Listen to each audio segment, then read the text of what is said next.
pernyataan itu saya kira hanya menjadi topeng bagi bentuknya sendiri. Jadi bukan isi di dalam bentuk, tapi justru itu menjadi topeng bagi bentuk. Akhirnya kita menikmati nyanyian, menikmati rima di dalam Khairil. Nah, Asrul Sani itu mengatakan puisi gigantis untuk melawan puisi ide puisi emosi karena dia cemas dengan puisi emosi. Dia mengutip bahwa kita ini kok terlalu memperhitungkan aku ini binatang jalang. Itu kan nggak penting aku ini binatang jalang itu. Dia tuh tidak bisa membuat perhitungan terhadap dunia, gitu ya. Dia hanya melaksanakan, memuntahkan emosi yang sifatnya sesaat. Jadi Asrul mencita-citakan satu puisi ide, puisi gigantis yang kurang lebih melawan puisi emosi ini. Tentu saja apa yang dibayangkan itu saya tidak tahu ya, mungkin karena Asrul Sani menerjemahkan T.S. Eliot waktu itu. Mungkin puisi semacam itu yang dia sebut puisi gigantis, karena dia tidak mencontohkan. Paling tidak ya, kalau dugaan saya benar, maka puisi semacam puisi Eliot yang diterjemahkan Asrul dan juga Khairil itu kan puisi yang salah satu cirinya adalah memang tidak ada person di situ. Itu puisi yang dalam istilah Eliot sendiri dikatakan an escape from personality. Jadi puisi yang kelihatan berisi ide-ide gitu, tetapi itu alusi sebenarnya. Alusi terhadap berbagai referensi sastra maupun filsafat. Jadi puisi besar ya. Dan kemudian saya ingin mengatakan bahwa di Indonesia saya kira tidak pernah tumbuh satu jenis yang bisa dikatakan dengan kuat sebagai puisi ide.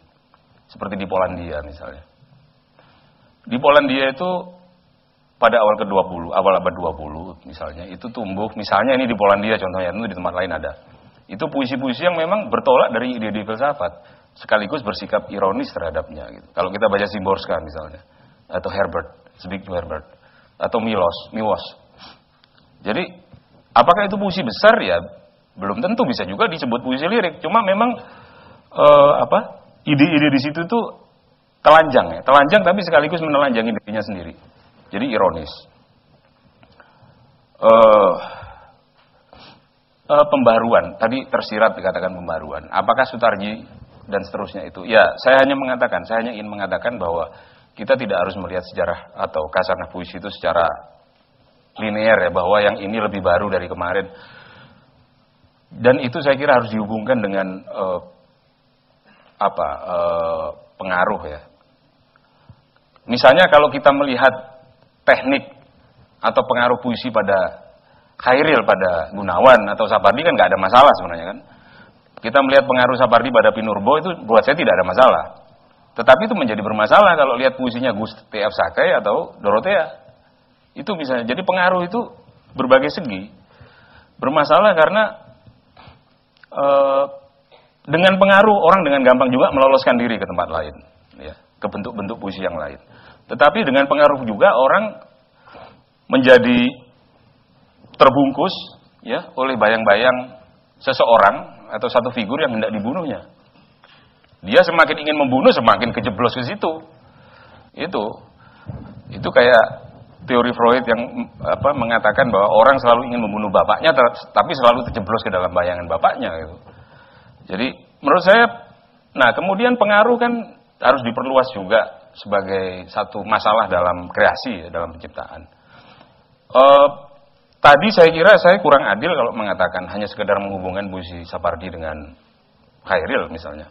Kita harus juga bicara misalnya pengaruh imajisme, pengaruh puisi Cina zaman Tang, zaman dari Cina, Wang Wei, Lipo dan seterusnya. Jadi buat saya pengaruh tidak lain adalah satu sumber yang bisa dimanfaatkan, diganti, dimalihkan, dibolak-balik, dan dengan begitu orang tidak harus berjalan ke depan tapi juga ke belakang. Orang memilih sumbernya itu kemana itu bebas. Mau balik lagi ke pantun atau ke puisi simbolik atau surrealisme itu kan berjalan ke belakang. Jadi demikian ya. Rendra, puisi kalimat. Ya, benarnya bukan Mas Sapardi yang mengatakan Rendra itu menulis puisi kalimat. Saya yang menafsirkan esai beliau tentang Rendra. Nah, Rendra itu dikatakan menyimpang dari pengaruh Khairil ketika banyak penyair dari tahun-tahun itu menulis puisi gelap. Ya, puisi gelap itu puisi yang gelap. Sedangkan Rendra menulis puisi terang. Salah satu unsur dari puisi gelap, kalau Anda membaca ya, frasenya atau kalimatnya, itu kalimat-kalimat itu begitu tidak masuk akal sehingga tidak bisa dipahami. Itu satu. Yang kedua, puisi itu kalau kita hubungkan misalnya ya, Pit coba Pit menjadi pelabuhan kecil. Pit.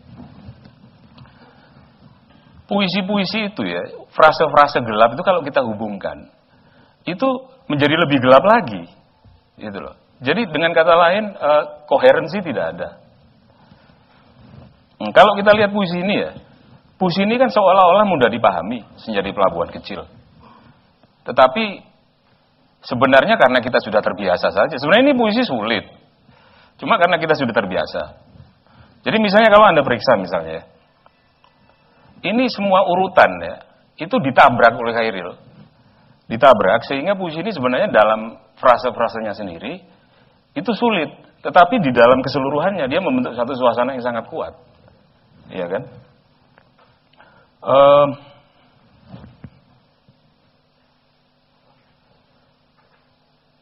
Frase tidak bergerak misalnya ya di bait ketiga itu, Anda bisa dihubungkan dengan mana saja itu, bisa, atau tiada lagi. Tiada lagi itu kan sesuatu yang mengambang dan bisa kita hubungkan dengan apa juga.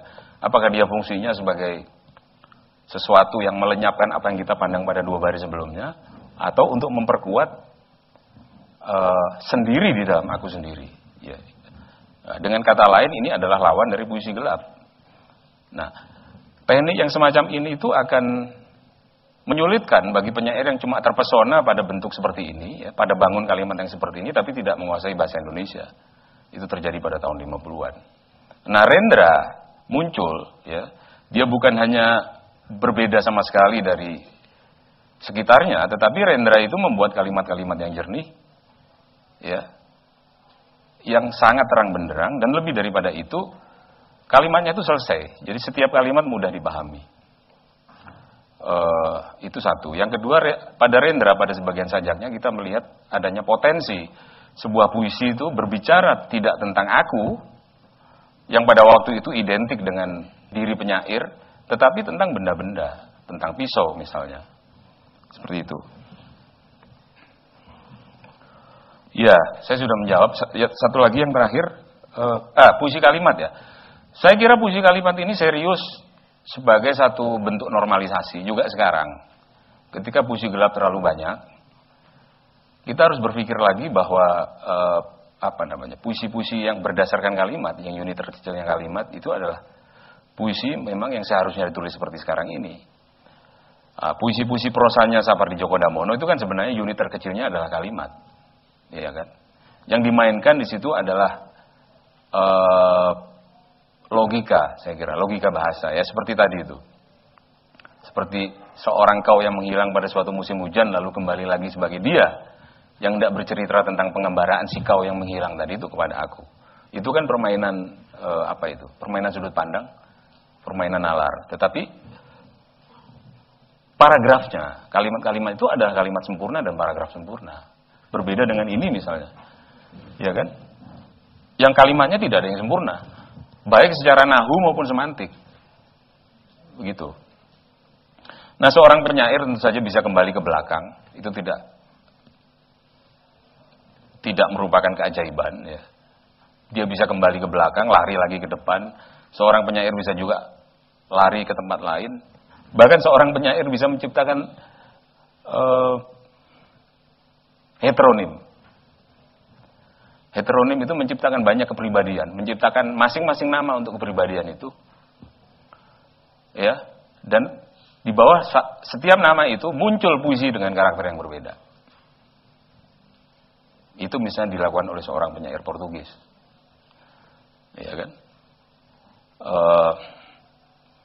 Dan mungkin Pessoa sekarang banyak juga penirunya, jadi menciptakan heteronim yang banyak di bawah masing-masing nama, menciptakan banyak kepribadian berbagai macam corak sajak. Itu jadi apapun bisa terjadi. Dan kalau ada seorang penyair yang ingin melestarikan gayanya sendiri, satu macam gaya, itu pun juga tidak mengapa buat saya.